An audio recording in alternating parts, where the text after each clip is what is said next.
Ayan po, sa episode na ito, ano po, andito po tayo ngayon sa ating garden, ano po, at gawa po ng, i-update ko po kayo sa ating kinchay. Tapos po ay pupunla po tayo ngayon ng panibago po. Yan, ito na po yung ating mga pananim po dito. Ari po ay yung ating mga sibuyas. Oh, nasa gitna po yung kinchay. Ngayon po, tayo huminto sa sibuyas. Ay di may natira pong 3 plat na tanimin pa. Kumbaga yung pong ating bala na kumbaga ang tawag nga po doon ay nasugal ay kumbaga kung sa color game sa berde ba tayo, sa pula, sa puti, at tayo po ay tataya uli sa panibagong kulay. Oh, yun po naman masasabi natin na panibagong kulay, panibagong halaman. Oh, yan. Sa sibuyas po natin stop muna tayo. Sa kinchay po naman tayo ano, yung kumbaga susubok. Ito po namang part na ito, ano po, kumbaga tayo ay ika nga ay may na-involve din ditong pera. Ay di yun po, kung sakali mang lugihin tayo, kaya nating i-let go yung pera na yun. Oh, at gawa po ng paano nga kung dumating yung time na gayon, ano po. Pero kung kumita naman tayo, balintong ulit natin. Oh, yan. Yun po ang pinaka ano. Pero sa lahat po naman na nagtanim, panalangin natin ayun tayo kikita. Oh. Yan, ito na po yung ating kinchay. Oh. Okay na po. Maganda po ngayon ang farm gate nito. Nagre-range po siya ngayon ng 400 to 450. Yan, no. Mahirap din po mag-estimate, ano. Ang estimate po natin din kung sa maganda, pinakamaganda, makaka 20 kilo daw po. Oh, sabi ng mga expert na nagtanim dito. Itong isang plat na ito. Kung sa mahina, maka 10 kilo. Ayun, sa mag 400 do, di halos ano po natin yung magiging kapital nito para dun sa kabila. Yeah, ito na po yung ating kinchay. Oh, malapit-lapit na po ari. Siguro 15 days. Magkakaalaman na po ito. Kung pwede na kong i-harvest. Kutuhin lang ho ang tawag dito, kutuhin yan, no? May mga ligaw-ligaw pa rin diyang damo.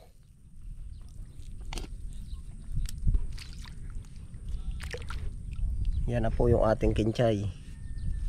Second time natin na tanim po. At gawa po ng yung nandoon, buto lang yung nakuha po natin. Hindi po kadamihan. Yan, oh. Panalo po pagka gumanito siya kan tataba. Oh. Yung sa palengke ganito na ho kalalaki, pwede na siya Oh. Yan. Ito po may nasibol ditong fake na ano. Oh. Yan. Kumamas lang po natin kinchay na kinchay ang kaano kahawig baga. Oh, pero ano po, kagaya lang. Yan. Yan, ang sarap po niya sa mga lutuin. Meron po nga. Masarap po yan sa adobo sa toyo, yan. Sa Shanghai. Ito po yung mga sinasahog.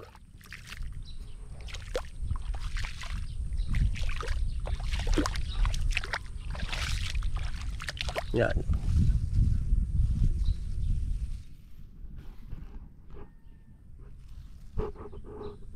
Nakailang gamas na po ito, parang paapat na gamas na.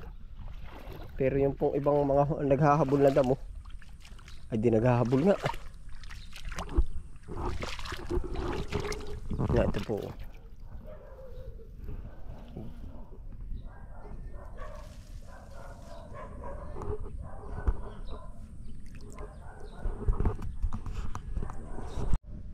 Ayan po, diretso na Yan.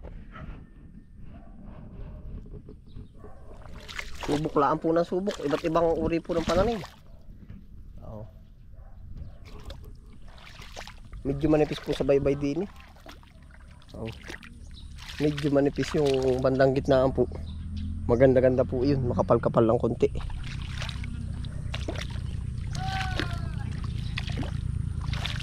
Ito po.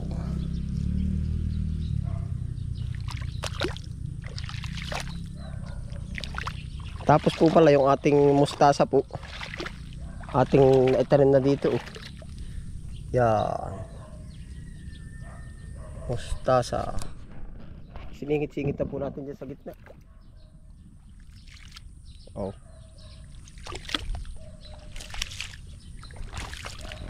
Subok lang po na subok. Para mauna pa po itong malalaking variety ay. Yan, ari po yung ating Tagalog ay. Oh. Ito po ay yung Tagalog. Yung sarili natin po aring pabuto. Ang bilis makarecover ng ano. Thank you Lord. Salamat din po doon sa mga tumanim na expert po. Oh. Nabawi na ho agad. Oh. Tapos po tumaas na rin po ang farm gate nito ay hindi pa naman po natin ito ilalabas. Kumbaga gumagalaw pag po lalo na po nagtatag-ulan. Gawa ho na iba natutunaw. Tayo po naman ang ating ano dito technique yung malalalim lahat ng kanal. Yan po ang ginawa natin. Palalimin ang kanal. Bali isa't kalaha eh. Dito po tayo maglalagay ng ating kinchay. Halos mag isa't kalahati po siguro. Oh. Ari yung isa ay natamnan na ng sibuyas. Ay dito po. Halos papatak ng 2 plat lang pala. 2 kalahati po. Tatamaan po ng 2 kalahati yung magiging natural na plat. Yan. Kaya ho ako'y ano sa kanila yan, may mga teknik ba? May mga teknik po yung gumawa. Ito.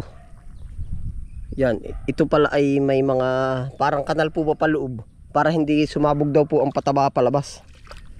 Yan. Shout out po kay Ma'am Dolores. Opo. Salamat po sa mga advice nyo po sa taniman. Oho. Yung pag daw maulan, wag daw pong maglagay ng chicken manure. Opo, yun nga po yung sabi din po ng mga expert na umaano sa atin po. Oho. Yan. Ay di tayo po ngayon, itatarim na natin yung ating buto na binili. Oh. Ang ganda po naman at ang ating lupa. Yan no. Buyaso. Tamang-tama po sa kinchay. Kaya po, ito na po yung ating kinchay. Ari po 1 kilo. Kung ilan lang pong milligrams yung mapapalagay dito, dititira po natin ano yung pong akma-akma sa ating paglalagay. Ito po ay ang bango po, napakabango. Ito po ay ano, wala, di po ba tayo naghanap ay sa trading. Ibig sabihin po trading, agri-supply. Ngayon po ay wala nang silang mga tinda nga po. Hindi ko po alam kung anong nangyayaring ganap din nga po ay. Yun, ay di ngayon po ay meron tayong kakilala na nabilhan sa ibig sabihin sa tao lang, sarili nila po itong pabuto. Oh, yan. Nai po ating ihahasik na po.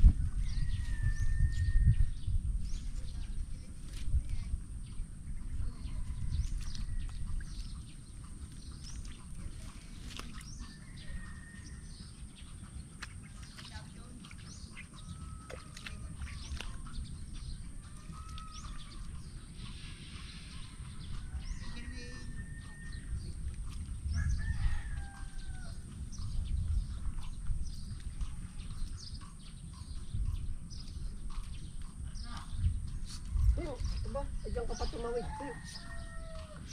May tumawid pong aso.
Ito po medyo kinapal-kapalan ko po ng konti at gawa ng tag-ulan, marami po yung namamatay ba. Kaya sabi ko yung kaya po magkaiba ang buhos natin ng panag-ulan at panag-araw. Yung regular na panahon po, medyo manipis po nun.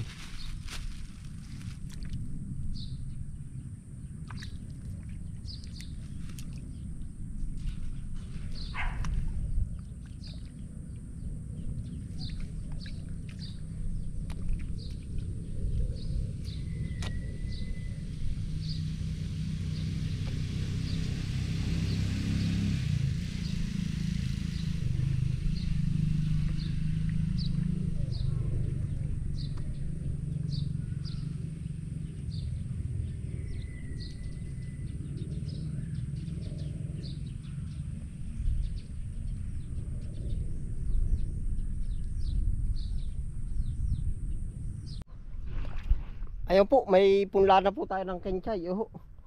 Ngayon po ay ang tumama ay di po ba tayo kalahati? Yan, kalahati. Tapos ay dito na nagsimula. Pag inilipat po natin, parang tatama ay 2 kalahating plat po. Pero may sabog na po yan lahat. Yan. Ito na po. Sana po, kumbagay, kaya po siguro nga may nagkwento na rin po sa atin na ibang magtatanim po ba. Nawawala nga daw po yan, yung buto. Ay sa pakaramdam daw po nila, ay meron nagkukontrol. Kumbaga yung mga trading, binibili lahat. Para ilan lang yung matirang na makakatanim. Ay di isipin po ng mga tao, na katulad ko magtatanim, naubos, itinanim. Yung iba hindi na tatanim at sabi marami nang naitanim. Pero yun po pala ang gagawin ng ibang, hindi ko po naman natin sure yung ibang kuro-kuro natin, yung ating gumugulumi sa isipan, itatabi lang daw po lahat yung buto, hindi itatanim. Magtatanim lang sila nung kumbaga kinokontrol nga. Sila lang ang magtatanim pero nililibot lahat nila ng trading. Kumbaga bilang ako, yun lahat ng trading sa Lukban, kukuhain ko lahat ng buto, lahat ako na, magpapakalugi na ako. Ay di iisipin ng iba po na marami na nakatanim at na-compute na ng ibang sasabihin ng ibang trading na ay marami na po nakabili, naubos na yung buto. Kami po yung naka 100 kilo na buto na nabenta. Ang papasok sa mindset ng ibang magtatanim, ba't ako tatanim pa, marami na palang tumanim. Pero ang gagawin nung ibang nagkukontrol, hindi nila itatanim yung buto, magtatanim lang sila ng ilan, ay di parang wala nang kasabay at naubos na yun nasa trading. Kung nagis nyo po, ilan lang yung papasibulin nila para pagdating sa merkado ng ganung buwan, sila lang yung meron na akala ng maraming tao naubos yung mga binhi ay itinanim pero itinabilaang. Ay di halos doble ang magiging presyo. Sila lang yung makakapag-ani, ilang tao lang po yung makakapag-ani, na sila rin yung nagtabi ng mga buto para hindi maisabay. Gawa ng pag hindi nila kinuha yung buto sa trading at pinakawalan nila sa ibang tao, magsasabay-sabay yung harvest. Yun lang po ang nakikita kong walang patotoo, gulumilaan po sa isipan ko. Kaya ilang trading yung tinanungan natin dun na wala silang tinda. Yun lang po, po. Ay pero meron po naman mga nakakapag-imbak na sariling patubo. Yun ang magiging panapat dun sa mga nagtago. Yan. Galing daw po Divisoria ang buto ni Ray. Ay awan ko kung saang doon. Ayun, ayos po naman, may tanim na tayo. Sana po naman tayo umabot sa magandang presyo. Hindi tayo kalamidad. Susunod lang po tayo pala diyan. Yan, ingat po ang lahat. Bagong tanim po, kenchay. Puno na po ito isang ating pinitak. Lahat ng plat puno na po. Ayan, ingat po ang lahat. Happy lang po. Bye.